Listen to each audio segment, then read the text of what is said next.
This is the Truth Network. Hidden treasures of the Song of Songs, which is Solomon's.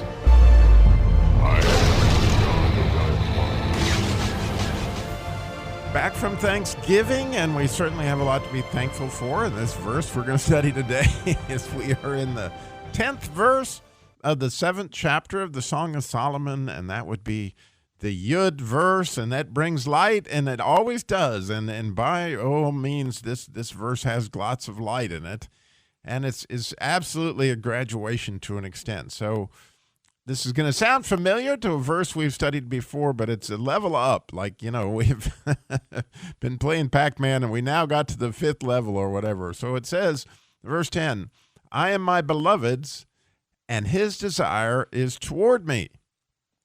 And so there's actually very, very few, but 4 words in Hebrew in this verse. Very, very simple, but oh so profound. Because you might remember that back at the end of the 2nd chapter, she said, you know, my beloved is mine and I am his. He grazes among the lilies. So that was the first time where she came before her beloved. And then in the 6th chapter, she said, I am my beloved and my beloved is mine. He grazes among the lilies. And there you see that she has gone from her being first to him being first. But now you may note, and I certainly did, that she has totally disappeared from the equation.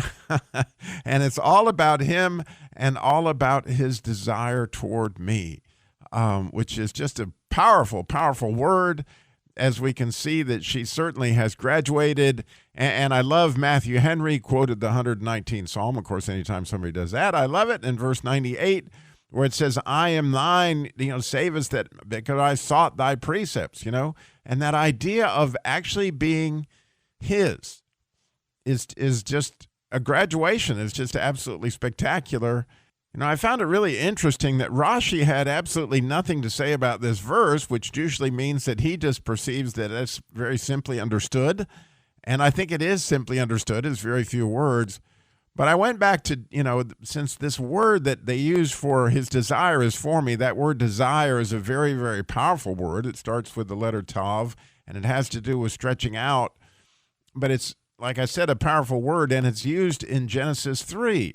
And in Genesis 3, you might remember when the curse was being put on the woman, and it says, your desire will be for your husband. That's that word. And again, the word's used, the only other time it's used in the Bible is used when it comes to sin having this desire in the next chapter when Abel is, when Cain is thinking about, you know, being jealous over his brother. And in both cases, interestingly, they talk about this ruling over as a result of this desire, which I find fascinating. That's how powerful that the word is.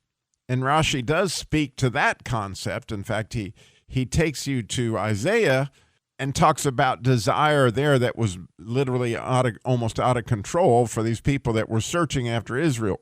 Anyway, you get the idea that this is a very, very, very strong word, this desire, which means that how beautiful that what she is totally consumed with at this point in time is no longer her but her issues, but completely his issues. What an amazing place to be, you know, is to be just totally concerned with our beloved and what would be his strongest desire. And I think that it's clear that it's your love with all its delights, and those delights being not only you, but your children and you making disciples of children is clearly, you know, what's going on there. And so I love to listen to Jewish, I do. I love to listen to Jewish rabbis teach. And I was listening to a Jewish rabbi teach actually on the plagues of Egypt. And he was talking about how from their idea, the idea of a zaddy or a righteous one has what he called night vision, because he talked about, you know, in the military, when they have these new infrared things that they can see at night, what happens is they take whatever little bit of light it is and just magnify it to, you know, 10,000 times so that they can see at night, which is, you know, sort of an interesting way that they look, not the way that we look through, you know, our eyes, but they can see based on the light being amplified. It's such a great way. Well, that from his point, zaddies see light in people and then they call it out when other people don't see that light in people. And so interestingly, I spoke last night at a group in Lexington, just at the wonderful men's group. Wonderful men's group. I've loved speaking there over the years, but I noticed that one or two people were missing that I really liked, that really were godly people, that I always saw a lot of light in. And then I heard how, unfortunately, they'd broken off from the group over to disputes over doctrine. Actually, in my opinion, disputable doctrine. I realize for those that were involved in it, probably wasn't disputable, but from my standpoint, it was disputable doctrine. And then, you see this breaking off of fellowship. And I think, that as Zadoks, we are to find the godly and call out the best in them. I know that they may not have the same theology as I do, but nobody does, right? But figure out where God is reflected in them and continue to call it out. And it's interesting that as the more that they shine, that the less they'll be concerned with what they think, right? And the more they're going to be concerned with what Jesus thinks. And I can assure you, love one another is what Jesus thinks.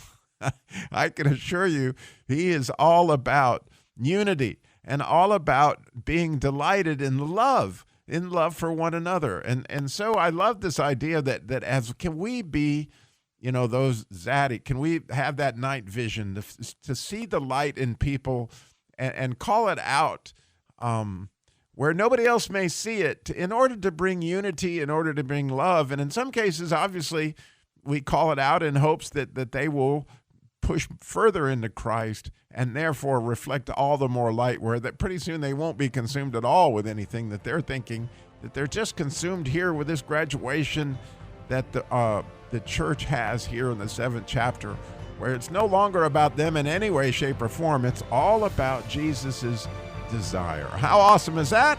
Thank you for listening.